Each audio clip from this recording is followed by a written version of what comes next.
About knowledge. There's a lot of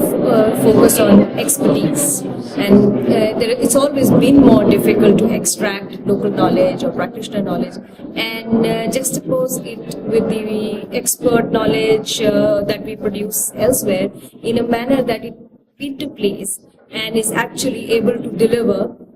more appropriately for development in rural areas.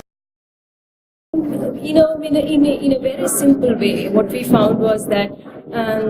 people working on poverty, say if I just look at the intermediary institutions that work with the poor people or work for the poor people, I mean the level of interaction amongst people who work in similar areas, even in say a radius of say 400 kilometers, there's hardly any interaction. So you're learning things just similar, you're making same mistakes, and yet even in a short geographic area you are not able to share that information. So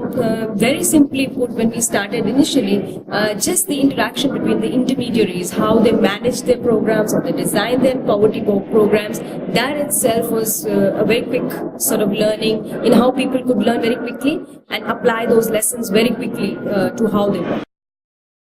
Extremely important and may not be happening, especially when people are working in typical project mode. One of the things that we realized in Philippines, the story from Philippines, where they have a National Council for Indigenous People, and they have a national decree by which indigenous people are supposed to have access and rights over the common resources that have been traditionally they have been using, but they have no private authority on it. And there is a law laid down which was about 15 years ago, but the way the law was working at the field level, it was very difficult for actually communities or the tribal indigenous communities to say, okay, this is what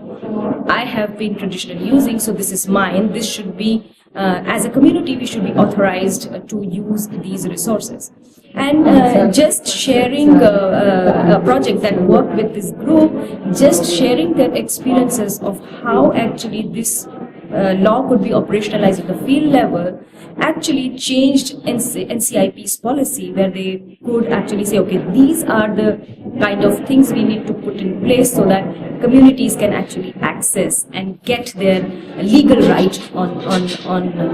the common resources that they have traditionally been using. So I think that was a great story.